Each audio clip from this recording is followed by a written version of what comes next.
The silver sky of planet Virilia shimmered like liquid glass as Princess Lura stepped out of her crystal palace. Her hair glowed faintly under the alien sun, a color that shifted between silver and violet, reflecting her royal lineage. She was known across the system not only for her beauty, but also for her deep curiosity about the universe. Unlike other members of the royal court, Lura did not spend her days in luxury or politics. She was a scientist fascinated by life itself, especially the strange and unpredictable nature of humans. For centuries, the Virelians had studied many species across galaxies, yet humans were always a puzzle. They were fragile yet fearless, emotional yet logical, and they survived even in the harshest worlds. Virelians, who were far older and more advanced, could not understand how humans had achieved so much without guidance. For Lura, this mystery was personal. She wanted to understand what made humans unique, what made them capable of love, sacrifice, and creation. The Council of Elders had forbidden deep biological experimentation with human DNA. They believed it was dangerous to mix species or attempt reproduction beyond their own kind. But Lura could not stop wondering, what would happen if human and Virelian life were combined? Could something new, something greater be born? One quiet night under the twin moons of her planet, she activated a hidden laboratory far below the palace. It was an ancient place, filled with glowing tubes and stasis chambers, technology so advanced that it looked like art. She had secretly gathered human DNA samples from an old expedition, small fragments collected from Earth decades ago. They had been stored, forgotten, until she retrieved them. Lura's heart raced as she began her work. She didn't want to harm anyone. She only wanted to understand the secret of life that humans carried inside them. Her plan was to create a small embryo, a being not fully human, not fully Virelian, but a bridge between the two. She believed it could reveal the truth about both species. Days turned into weeks as she worked alone, her fingers moving gracefully over the controls. She combined her own genetic essence with the human DNA, guiding the growth with careful precision. The machines hummed softly, glowing blue. Lura watched as the first cell divided, then divided again. It was simple science, yet something about it felt alive in a way she had never seen before. One evening, she sat beside the containment pod and whispered, "If you can hear me, little one, you are not an experiment. You are a question, and maybe an answer." Outside, storms raged across the Virelian sky, lightning streaking across the crystal towers. But inside the lab, silence grew heavy. When the embryo reached a stable stage, Lura realized something extraordinary. The human cells were not resisting the Virelian ones. They were cooperating, adapting in ways that no scientist had predicted. The fusion was perfect. Her heart filled with awe. She had expected failure or instability, but instead she saw harmony.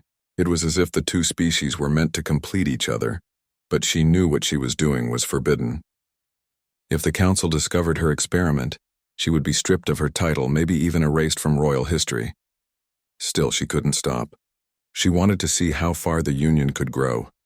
When the embryo became too complex for her own systems, she decided to take a great risk. She sent a coded message to an Earth-based research vessel orbiting Mars, one led by a young human scientist named Dr. Aaron Cole. He was known for his curiosity about alien genetics and had previously tried to open contact with Virelia through diplomatic channels. His messages had always been ignored. Until now. When Aaron received the signal, he almost couldn't believe it. The message was short but clear. "This is Princess Lura of Virelia. I need your help in understanding something that may change both our worlds." He hesitated. Contact with a royal alien was impossible under Earth law, but his curiosity overpowered his caution. He responded immediately, and soon across light years of space they began to communicate in secret. At first, their discussions were purely scientific. They exchanged theories and data, speaking in calm, logical tones. But over time, something changed. Aaron found himself drawn to Lura's gentle voice, her thoughtful way of seeing the universe. She admired his courage, his simplicity, and his endless belief that understanding could unite civilizations. After many transmissions, Lura finally revealed the truth. She told him about the embryo, the fusion of human and Virelian life. Aaron was silent for a long time.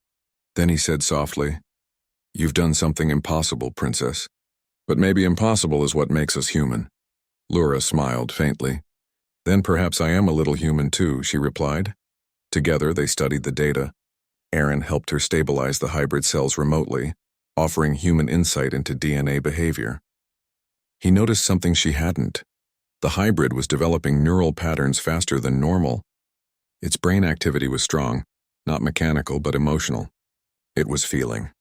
That night Lura couldn't sleep. She kept looking at the small form inside the containment field. It pulsed with light, alive and aware. She began to wonder if she had created life. Not just a hybrid, but a being that could think and dream. She whispered to herself, "What are you becoming?" Suddenly the lab lights flickered. The systems detected an anomaly. The hybrid was changing again, growing energy fields that the machines couldn't measure. Lura panicked and stabilized the chamber. But the readings showed no harm, only evolution. The being was adapting faster than any known species. The next day, her secret was discovered. Her royal advisor, Talvin, had noticed strange power fluctuations beneath the palace. He traced the source and found her hidden lab. When he entered, his face froze in disbelief. "Princess, what have you done?" he whispered. Lura stood still, her eyes calm but defiant. "I've done what our ancestors were too afraid to try. I've learned what it means to create." Talvin warned her of the consequences. The council would see this as a violation of sacred law. Mixing species was forbidden because it risked destabilizing the balance of life itself. He begged her to destroy the experiment before it was too late, but Lura refused. She told him the hybrid was not dangerous. It was proof that unity was possible between worlds. "If we destroy it, we destroy the hope of understanding what makes life special," she said. Before Talvin could respond, the hybrid chamber began to glow brighter. The energy surged, filling the room with a soft hum. The reading spiked again, and Lura stepped closer, shielding her eyes. Through the light, she saw movement, a shape forming, almost human in outline. Then the light faded. Inside the chamber floated a small, fragile form, neither human nor Varelian, yet both at once. Its skin shimmered faintly with silver-blue hues. Its eyes opened for the first time, glowing softly. It looked directly at Lura, and for a moment she felt a connection. A silent voice inside her mind whispering, "Mother." Her breath caught. The being was alive. It could think. Talvin stepped back in shock. "It speaks," Lura whispered. "No, it feels." And for the first time in her life, Princess Lura realized that she had done something greater than science. She had touched the essence of what humans called creation. Far away on his ship, Dr. Aaron Cole received the new data feed from Lura's lab. The readings made no sense. The energy patterns were beyond physics. He looked at the display and whispered, "What have we started?" The answer was already forming across the stars. The being in Lura's chamber blinked again, and the glass around it began to melt into light. The experiment was no longer just a secret. It was alive, and it was growing fast. The room glowed with soft blue light as Princess Lura and her advisor Talvin stood frozen. The being inside the chamber had opened its eyes that looked both human and Varelian. They were bright like stars, filled with awareness and curiosity. It stared at Lura as if it already knew her, as if it understood who she was. The connection between them was silent but powerful. For the first time, Lura felt something beyond science, a bond that could not be measured. Talvin could hardly speak. "Princess, this creature should not exist," he whispered, his voice trembling. "If the council learns of this, they will erase everything. You, this lab, even the memory of what you have done." Lura turned to him calmly. "This is not a creature, Talvin. This is life, a new kind of life. Look at it. It breathes, it feels, it understands. It's not dangerous." Talvin shook his head. "You can't be sure. You've broken every law of our kind. This could destroy us," but Lura didn't listen. She slowly pressed her hand against the glass. The hybrid moved closer, copying her motion. Its hand, small and glowing, touched the same spot from inside. The glass vibrated faintly, and for a moment she could feel warmth pass through it. A faint smile appeared on the hybrid's face. It was learning emotion. In that moment, Lura gave it a name. "You will be called Orin," she whispered. "You are the bridge between our worlds." Orin blinked as if accepting the name. The sound of his mother's voice calmed him, and the glow around him softened. He was peaceful, quiet, almost childlike. But peace did not last. Outside the palace, these strange signals began to spread across the Varelian networks. The power surge from Lura's experiment had been detected by orbital monitors. The Council of Elders immediately demanded an explanation. Lura knew her secret was no longer safe. She turned to Talvin. "You must leave. Say nothing of what you have seen. I will face them," but Talvin refused. "You cannot protect this alone. The Council will come with guards and orders to destroy everything. I won't let them harm him." Lura said firmly, "If they come, I will take Orin away from here." That night, Lura sent another message to Dr. Aaron Cole on the human research ship orbiting Mars. The signal was weak and full of static, but her voice carried urgency. "Aaron, it worked. He's alive, but they have found out. I need your help." Aaron listened in disbelief. "Alive, you mean—" "The hybrid is conscious?" "Yes, more than that. He feels, he learns. I don't know how, but he's growing faster than any known life form. The Council wants to destroy him." Aaron stood up from his console, heart pounding. "Lura, you can't stay there. You have to escape." Her voice trembled slightly. "I can't abandon my world." "But I can save him," Aaron thought quickly. "There's an unmanned transport drone I can send toward your system. It'll take months to reach, but it can carry data or even a life form. I can help guide you remotely." "Do it," she said. "I'll prepare." For the next few hours, Lura worked in silence.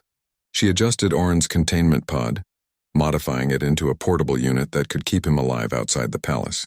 As she worked, Orin watched her quietly, his glowing eyes following her every move. Sometimes he tilted his head like a curious child. Other times he touched the glass and imitated her gestures. It was as if he was learning by simply watching. When she looked into his eyes, she felt something warm inside her chest.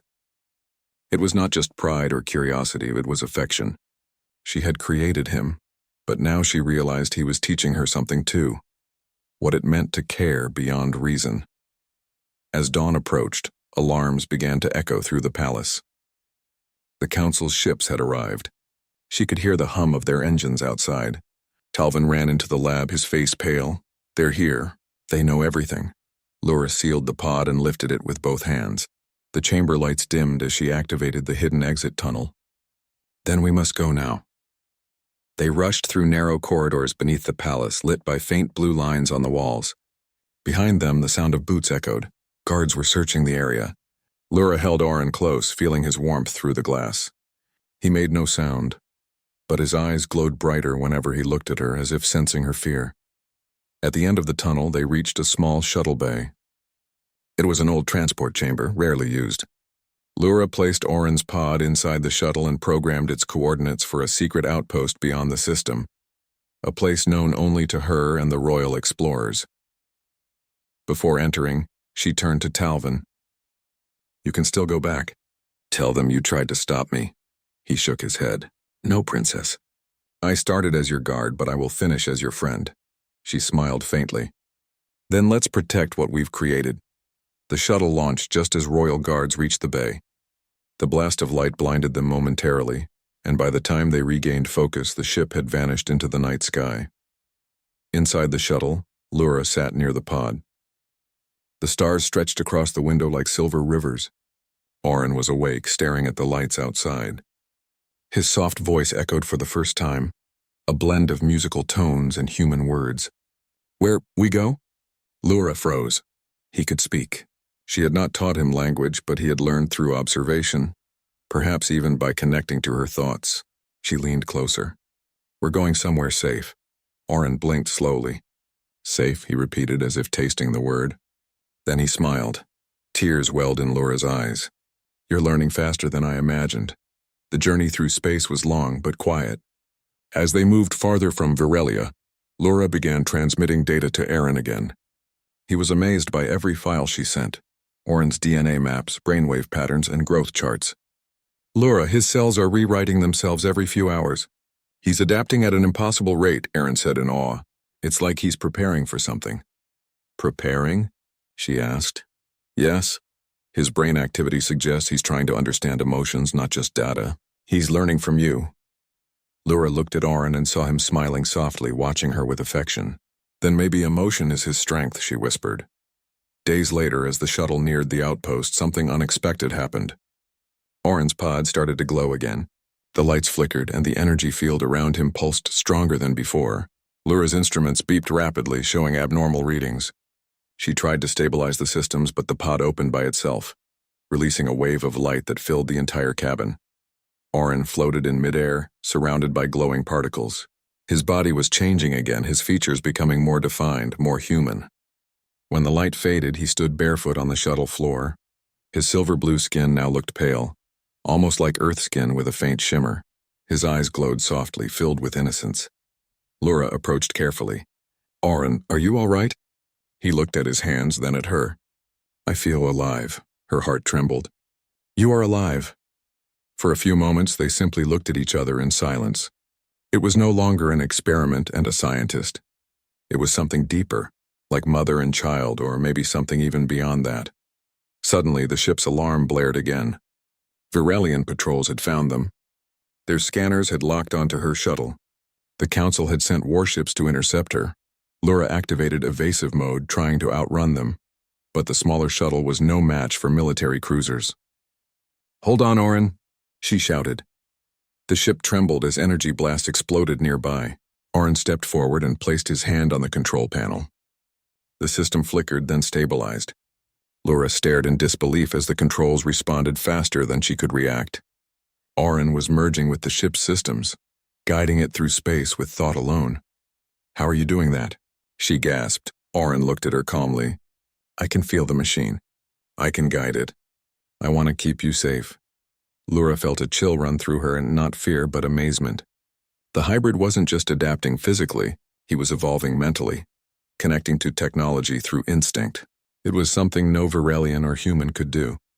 The ship escaped into a nearby asteroid field, hiding among the rocks. For hours they remained silent, waiting for the patrols to pass. Finally, when the scanners went quiet, Lura leaned back in exhaustion. Oren sat beside her, watching her closely. "You risked everything for me," he said softly. Lura looked at him with a faint smile. "No, Oren, I didn't risk everything. I found something worth everything." Outside, the stars shimmered quietly. But in the distance, one of the Virelian warships turned back, its sensors catching a faint energy trace from the hybrid's last surge. The Council would not stop searching. And as Oren looked out into the endless night, something deep within him stirred. A strange awareness that his existence was about to change everything across two worlds. The silence inside the shuttle was deep. Only the soft hum of the engines filled the air, as Princess Lura and Oren drifted between the stars. The escape had been dangerous, but they were safe, for now. Outside the windows, the asteroid field glowed faintly, like a sea of frozen light. Oren sat beside Lura, quietly watching the stars. His silver-blue eyes reflected every flicker of light. Though he looked almost human now, there was still something otherworldly about him. A calm, peaceful energy that made everything around him feel alive. Lura felt exhaustion pressing against her body, but she couldn't take her eyes off him. Only a few days ago, he had been a cell inside a chamber. Now he was walking, speaking, and thinking. The way he had connected with the ship was beyond anything she had imagined possible. She spoke softly. "Oren, how did you know what to do back there? With the ship?" He turned to her, his voice gentle but clear. "I didn't think. I just felt the ship wanted to move. I helped it." Lura frowned thoughtfully. "You could feel the ship?" "Yes," he said simply. "Like I feel you. Like I feel the stars." The answer made her heart tighten. He wasn't speaking like a child anymore. He was speaking like someone aware of more than just his surroundings. It was as if he could sense energy itself, understand the universe in ways that neither humans nor Virelians could. After a long silence, he asked, "Why are they afraid of me?" Lura sighed. "Because you are new. They fear what they do not understand. The Council believes that mixing life from different worlds will break natural laws. But they are wrong. You didn't break life, Oren, you gave it something new." He looked down at his hands. "I don't want to hurt anyone," she smiled softly. "I know. That's why you're special." But even as she said those words, her mind was heavy. The Council would never stop searching. To them, Oren was not life, he was a threat. They would chase her to the edge of the galaxy if they had to. She needed a plan. Lura opened a secure communication channel and sent a signal to Dr. Aaron Cole. After a few minutes, his tired but excited voice came through. "Lura, I was worried. Are you safe?" "For now," she replied. "But the council is following us. We can't stay here for long." "I've been analyzing Oren's data," Aaron said quickly. "Lura, he's not just evolving. He's stabilizing both your genetic codes. His DNA structure is self-balancing. It's like nature found harmony through him." Lura smiled faintly.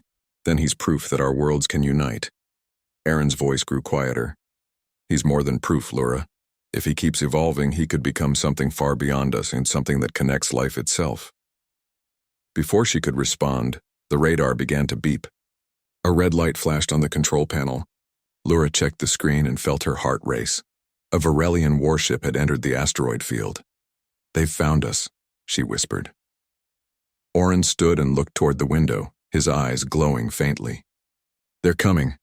The ship's alarms grew louder as the warship's beams swept through the asteroids searching. Lura quickly powered down the engines to hide their heat signature. The shuttle drifted in silence. Oren stepped closer to the glass and closed his eyes. "I can feel them," he said quietly. "Their hearts are full of fear. They don't hate us. They're just afraid." Lura watched him, amazed again by how he spoke, like he could sense emotions across space. The warship moved closer. Lura gripped the controls ready to escape, but Oren raised his hand. "Wait," he said. He placed his palm against the window. The air shimmered faintly around his fingers. A strange wave of light spread outward, invisible but powerful. The radar blinked once and then the warship disappeared from the scanner. "They can't see us now," Oren said softly. Lura looked at him in shock. "What did you do?" "I showed them light," he said simply. The light that hides. Lura couldn't explain it. Whatever power Oren had, it wasn't just intelligence. It was something deeper, a harmony between mind and energy. The fusion of human emotion and Varelian control had created something beyond either species' understanding. Hours passed as the shuttle floated silently among the asteroids. When the scanners finally showed no more threats, Lura exhaled in relief. She turned to Oren. "You saved us again." He looked at her, smiling gently. "I don't want you to be afraid." His words made her realize something she hadn't dared to admit before. She wasn't just protecting him. He was protecting her too. They continued their journey to the outpost, a small research station hidden inside a hollow moon. When the shuttle landed, the station's lights flickered on, welcoming them. Lura guided Oren through the narrow corridors, explaining everything she knew about her world and its history. He listened carefully, absorbing every word. When they reached the main chamber, Oren stopped before a wide viewing window showing the stars. "So many worlds," he said softly.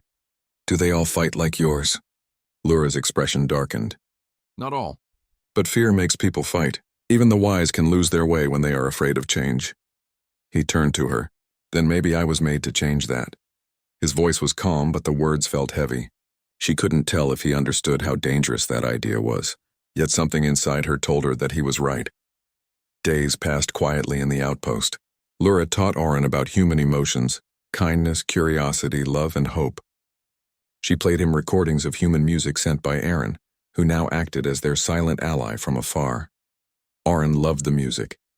Whenever it played, his body glowed faintly, as if the rhythm became part of him. Once he looked at Lura and said, "Humans make sound that feels alive." Lura smiled. "Yes, it's called music. It's how they share feelings," he nodded slowly. "It feels like light to me." Each day he became more human in his gestures and speech, yet more extraordinary in his mind. He could move objects without touching them. He could sense life from miles away. Once, when a meteor storm passed near the moon, he raised his hand and the rocks changed course, dissolving into harmless dust before hitting the station. Lura realized he wasn't just evolving. He was learning to control energy itself. But peace didn't last long. One night, the communication console beeped. Lura checked the signal. It was from Talvin. His voice was shaky. "Princess, they know where you are. The Council's fleet is on its way. They plan to capture Oren alive for study." Lura's chest tightened. "Talvin, you warned me even after all this?" "You'll be punished. I already am," he said quietly. "But you must escape. They will not stop." The signal ended. Lura turned to Oren, who had been listening silently. His eyes glowed softly. They want to hurt you because of me, he said.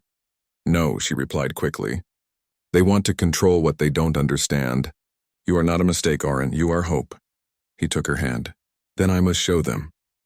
Before she could stop him, Oren walked toward the center of the chamber. His body began to glow brighter, filling the room with white light. The walls vibrated softly and the air felt warm. Lura stepped back in fear. Oren, what are you doing? He looked at her, calm and fearless. I can talk to them. Not with words and with light. I can show them we mean no harm. Outside in the distance, the Council's ships appeared on the radar, dozens of them surrounding the moon. Lura shouted, They'll destroy us. But Oren only closed his eyes. The light from his body expanded outward, passing through the metal walls, reaching the space beyond. The fleet's scanners lit up with strange energy readings. Every soldier on those ships suddenly saw visions, not of war, but of peace. They saw memories of Earth's oceans, Virelia's shining towers, and the gentle bond between Lura and Oren. They felt warmth and calm, as if the fear inside them was melting away. Inside the main ship, the council leader gasped. What is this feeling? No one could answer. The light faded after a few minutes and everything went silent. Back in the station, Oren collapsed to his knees. Lura ran to him, holding him close. Oren, what did you do? He smiled weakly. I showed them that we can be one. Tears filled her eyes. You could have destroyed yourself. He shook his head. No, I became part of them. At that moment, a message came from the council fleet. The voice of the leader was calm, no longer filled with anger. Princess Lura of Virelia, we wish to speak with you. And with him, Lura looked down at Oren, who smiled faintly. Maybe now they will listen, he said softly. And for the first time since the experiment began, she felt hope, real hope that two civilizations, once separated by fear, might finally understand each other. Outside, the stars shimmered quietly, as if watching the birth of something greater than any science could explain, the beginning of unity between worlds.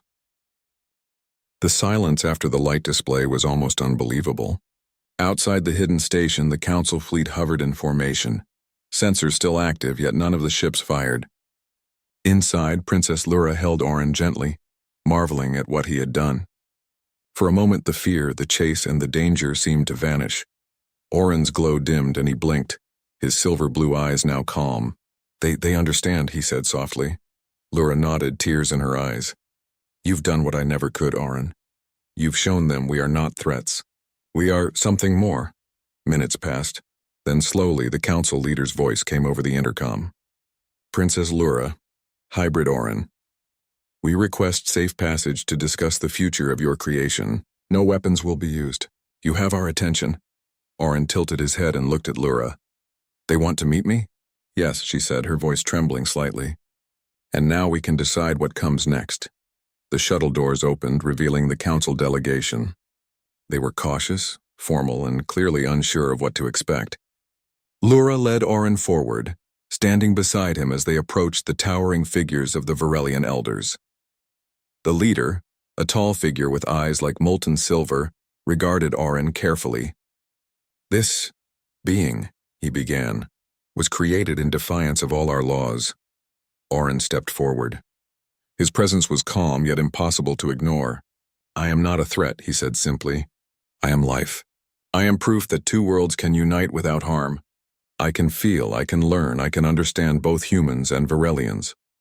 The council leader's eyes narrowed, but there was a flicker of curiosity. And you expect us to accept this? Oren smiled faintly. Not blindly, but I ask you to see what I feel, not with your laws, but with your minds and hearts. I am the result of cooperation, of care, of understanding. The room went silent. Even Talvin, who had followed cautiously, stared at the hybrid with awe. No one spoke because no words could capture what was happening. Finally, one elder stepped forward. Princess Lura, you risked everything to bring this being to life. It is unlike anything we have known. Lura held her head high. I did it not to defy but to learn, to understand. And now, he has proven that life can be more than what our laws allow. The council leader paused. Then slowly he nodded. Very well. We will study him, not to control but to understand. And we will allow you, Princess, to continue your work, under supervision. Lura exhaled, a weight lifting from her shoulders. She turned to Oren. You heard that, Oren. They will not harm you. He smiled. I knew they would listen. If I could show them. For the first time, the hybrid walked among other Virelians without fear. Scientists, doctors, and elders approached him cautiously, testing, observing, and learning. Oren didn't resist or hide. He moved with calm confidence, showing curiosity in every glance, every gesture. Meanwhile, Lura sent a message to Dr. Aaron Cole. Aaron, it worked. He is safe. We have convinced them, at least for now. Aaron's voice came back through the signal, full of joy. Lura, this is incredible. You've changed everything. He's the bridge we've been waiting for. Days turned into weeks. Oren learned quickly, understanding languages, history, and science at a speed no human or Virelian had ever matched. He connected the logic of the Virelians with the emotion of humans in ways that amazed everyone. But what fascinated everyone most was not his knowledge. It was his heart. Oren cared. He helped injured workers in the labs, comforted frightened scientists, and shared gentle laughter with children of visiting diplomats. He inspired hope simply by existing. The council soon realized that Oren was more than an experiment. He was a symbol, proof that fear did not need to rule the universe. The hybrid's ability to unite different minds and hearts became legendary across Virelia and Earth alike. Lura watched him one evening as he stood by the observation window, gazing at distant stars. You've done more than I imagined, Oren, she said softly. He turned to her, eyes reflecting the galaxy. I learned from you, he said. You showed me care. You showed me love. That is what makes humans humans, and I carry that with me. Her heart warmed. She realized then that she had not only created life, she had nurtured a soul, one that could change the fate of multiple worlds. Months later, emissaries from Earth arrived on Virelia. Scientists, diplomats, and explorers had come to witness Oren and study his abilities. At first they were skeptical, afraid of the unknown. But when they met him, their fear melted. Oren spoke softly, sharing his understanding of human emotions, Virelian logic, and the balance between them. The humans and Virelians began to see each other not as enemies, but as companions. Together they discussed joint projects, shared technology, and even collaborated on scientific discoveries. Lura often watched these meetings, standing quietly beside Oren. She saw something she had never expected, a future where humans and Virelians could coexist peacefully, guided by understanding rather than fear. One night she asked him, Do you ever wonder what your life would have been like if you were only human? Or only Virelian? Oren thought for a moment, his eyes glowing softly. No, I am what I am because I am both.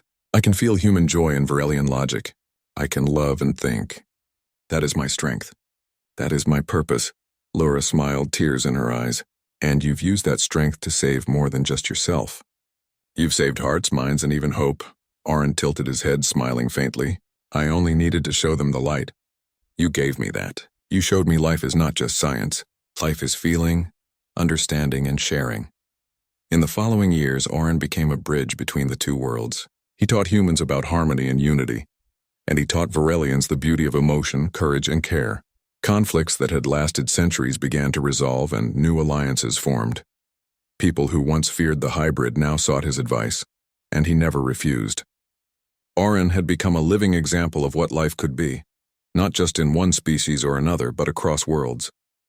Princess Lura remained by his side, guiding, protecting, and nurturing him. Together they continued experiments not to create another being, but to deepen understanding of life itself. Lura had learned that creation was not only about forming new bodies, but also about teaching, caring, and inspiring. One evening, as they watched two moons rise over Virelia's horizon, Oren spoke quietly. I feel happy. Not just for me, but for everyone. I feel like life can be better now. Lura put her hand gently on his shoulder.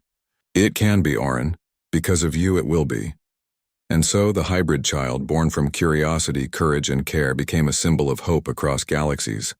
The story of Princess Lura and Oren reminded everyone that fear could be overcome, that understanding could unite worlds, and that life, in any form, could shine brighter when it was shared. Across the stars, humans and Virelians now looked at each other not as strangers or enemies, but as partners in a vast, beautiful universe. a universe where even the smallest act of creation could change everything. And Orin, the first of his kind, smiled, knowing he was proof that the impossible could exist, that life could be stronger, wiser and kinder than anyone had ever imagined.